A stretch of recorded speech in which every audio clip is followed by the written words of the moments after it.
Hello, I'm Dennis Smith. I'd like to speak to you today about three fire chiefs. The first is John T. O'Hagan, who was the head of the Fire Department of New York during the building of the World Trade Centers. He was very much against the building of these two towers because he understood, the way the engineers and the architects did not at the time, that the vast open spaces on each floor of these buildings were not compartmentalized, and consequently they increased the fire load hazard on each floor. He didn't win that battle, although he was very vociferous in opposing the buildings, because the governor was the brother of the bank president that financed the towers. That's Nelson Rockefeller was governor at the time. But John T. O'Hagan spoke his mind. He let everybody know that he thought that these towers were unsafe, and he did not win the battle, unfortunately. But he will be remembered for calling them out at the time. And then there's Dan Nigro, a man of extraordinary quiet intelligence and great fortitude of mind, who, after Pete Gansey, the then chief of department, was killed on 9/11, was asked to be the chief of department. And it fell to him the awesome and very sad responsibility, really, to rebuild FDNY to the greatness that it had before that terrible day and the loss of 343 firefighters and more than 100 FDNY apparatus.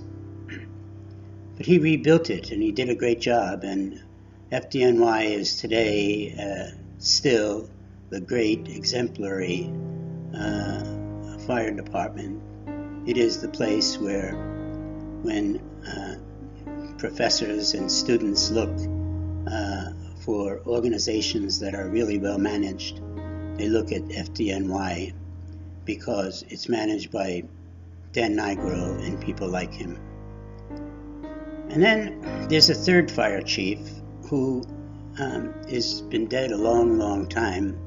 He was fire chief from 1899 to 1912, and his name was Edward Croker, chief of FDNY. And he said something that I'd like to share with you. It's the whole purpose of this video. Chief Croker said this: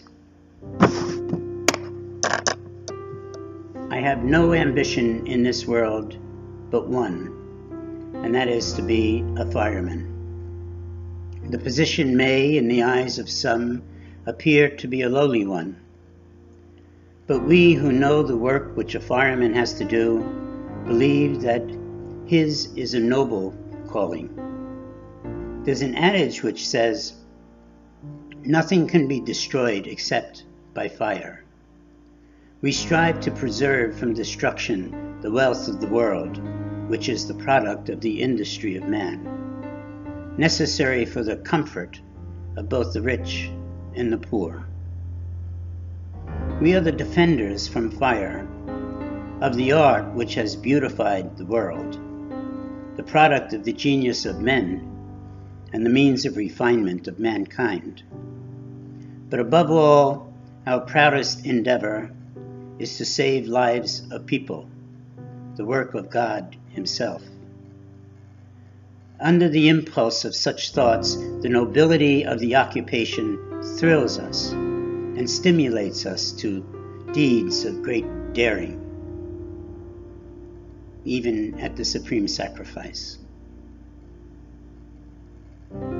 Such considerations may not strike the average mind, but they are sufficient to fill to the limit our ambition in life and to make us serve the general purpose of human society. Those words, are written in the style of 19th century American English, but they convey still the traits of character that exists in the firefighters who go out every day to answer the alarm, to go into the great unknown, into the utter darkness, into the whirling smoke, into the great environment of imminent danger, possibly death, to do their job, and to do their job with the kind of valor that is spoken of here.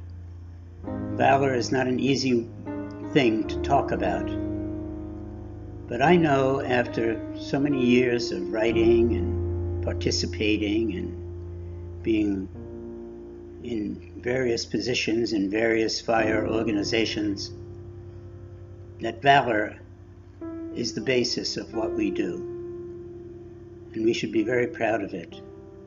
And I just wanted to remind you of Chief Croker's words, because they're worth remembering. Thanks so much.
All trucks and switches.